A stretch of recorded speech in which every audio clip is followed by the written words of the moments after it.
Hi, everybody. Well, here's my video on how I use multimodal communication in my art class. Because it is art, I am really concerned about the imagery, and I have elements of art and principles of design that I'm always trying to have as my objectives with my projects. But because I do come from an illustration background, um, an illustrator is always trying to solve a communication problem or a communication from text or from a client who wants to say something. And so it really works well for my students to have a project like this, the graphic novel project, because they are very much into them. I got a lot of anime and manga students as far as how they've come up in the art world and what they practice, and even those that want to get into writing their own books. So this is a really good assignment for me to kind of introduce them to the formal way that that works. So let me turn my screen around.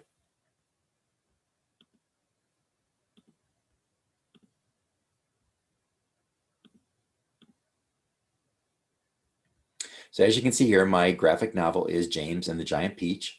And the reason that I specifically use this version of Dahl's book is because I had the privilege of going to school with Lane Smith. And it was a time when soft edge painting was very popular, and Lane took really well to it and has gone on to have an illustration career off of it. And so it gives me an opportunity then to introduce soft edge painting to my students, as well as character design and storytelling. And so this is it's a great book to use because most of the students have read it already. They've had exposure to it. And so just begin by showing them some of Lane's illustrations, and then getting them to think about what the picture is communicating that the text could be talking about. And so, like in this one, what kind of emotions are stirred up in the students? Is it a kind of, is it scary? Is it sad? Is there some kind of danger or hurt going on? Is there anxiety happening? Trying to get the students to realize the power of an image in communicating what a text could say. I also tried to get them to think about page design and vantage point or viewpoint of an illustration. So what is the text saying, but then not just a blatant flat image of communication, but trying to think of a creative way of putting that text into an interesting and engaging format. I did some work for Universal Studios once, and the experience was sitting across a producer's desk, and he tossed a script to me and asked me to come up with 4 images for a storyboard for a movie trailer right there on the spot. And so I had to read the script and I had to come up with imagery. And it was a great learning experience for me, because what he wanted to show me was to think like a camera. And so to actually move through the text in a way that was interesting if I'm watching this story kind of unfold. And so I try to also bring that to my students. One of the things we'll do is I have, there's a couple of videos that are on YouTube of Lane actually talking about what it is to be a writer and an illustrator, different jobs that he has worked on, different authors he's worked for, and how he's had a whole career of illustrating books. And so it's one of the things I like to show my students. And then we'll spend a couple of days in class watching James and the Giant Peach, because James, the characters in the movie are all based off of Lane's figures that he drew in his books.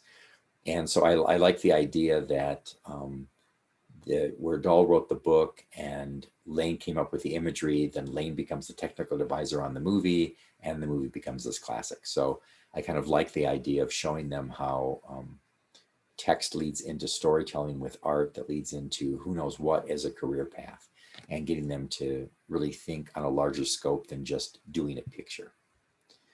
I do have a video also that I show them that I put together of different soft edge imagery, because they don't have to illustrate James and the Giant Peach. They have the option of creating their own image that they illustrate. And it could be anything to do with, as you see, here's a little guy playing a flute, or it could be of an animal.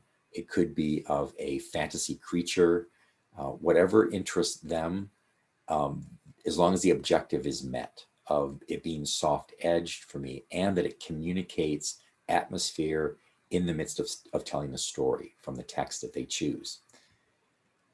I have them start to do developmental drawings in their sketchbooks.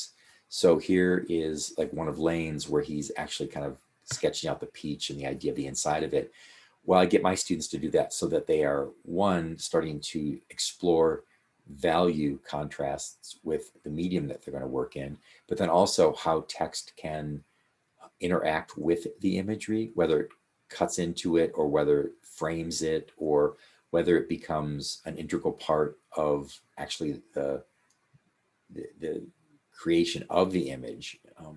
It's anything can go as long as it has the text that they've come up with as well, and then the soft edge of the image. Some students just have a really hard time. Either they don't have a favorite book or an author or a quote that they can have. So I provide them with a whole sheet of different quotes and sayings that all have to deal with fog or smoke or atmosphere, clouds. So it makes it, a little bit easier to think of an image that goes along with that, solves my problem, but also gives them an opportunity to connect text with it. And so here's just one of the examples, and they can either rip out the text, as this one is, off of a copy, or they can cut it out and have it be very strict in edge, or they can handwrite it. And so here's one of the images that I came up with just from that text, showing them, again, the text is speaking through the imagery, but the imagery could be as outrageous as they want to make it, as far as a creature or a fantasy aspect, or as conservative if they want to do, a guy in a canoe on a river, as long as it relates to the text and they're communicating those feelings, emotions, or atmosphere.